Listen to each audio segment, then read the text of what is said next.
ताई, तुम्हाला का ह्या बहीण लाडकी योजनेचा लाभ घेऊ वाटतोय? अहो सगळ्यात दुःखी शिरी मीच आहे. मला कुठलाच लाभ नाहीये. आणि बाबा माझी शेती बिती पडीक आहे, सध्या गवत डोक्याच्या वर चाललेलं आहे. मला भांडवल नाहीये शेताला. त्यामुळं मी लाडक्या बहिणीचा लाभ घेते, लाडक्या भावाचा, अजितदादा पवारांचा लाभ घेते. म्हणजे तुम्हाला असं वाटतं का की अजितदादांनी तुम्हाला हा लाभ तुम्हाला हा, म्हणजे द्यावा, गरज आहे द्यावा? जरा पैशाची. पैशाची म्हणजे जरा फारच तुम्ही दुःखी दिसताय. लय दुःखी आहे. मी सगळ्यात दुःखी स्त्री आहे. अच्छा. हा. आणि म्हणजे कितपर्यंत तुम्हाला दुःख झालंय याची गणना आहे का काही? म्हणजे फारच दुःख आहे का तुम्हाला? हा, फार दुःख आहे. म्हणजे महाराष्ट्रातील ज्या महिला आहेत हं.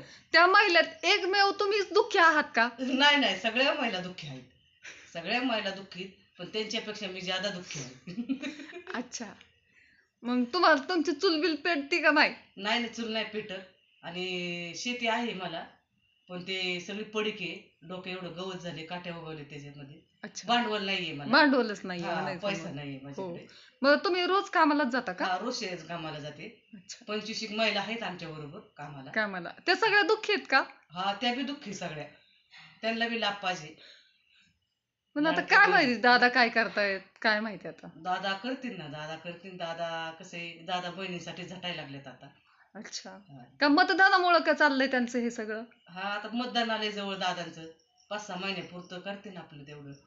काय का होईना पण जो लाभ भेटेल आपण त्याच्यामध्ये घ्यायला हरकत हा, नाहीये. हे तर दादांनी दिलं पाहिजे, महिलांना गरज आहे त्याची. हो. रक्षाबंधनची लाज त्यांनी राखली पाहिजे. हा होय की नाही? हा, हो, आता ते काहीतरी आता रक्षाबंधनचं दिलं पाहिजे बहिणींना. बरोबर. भावांना. आपण एवढं सांगितल्याबद्दल धन्यवाद. हा, धन्यवाद.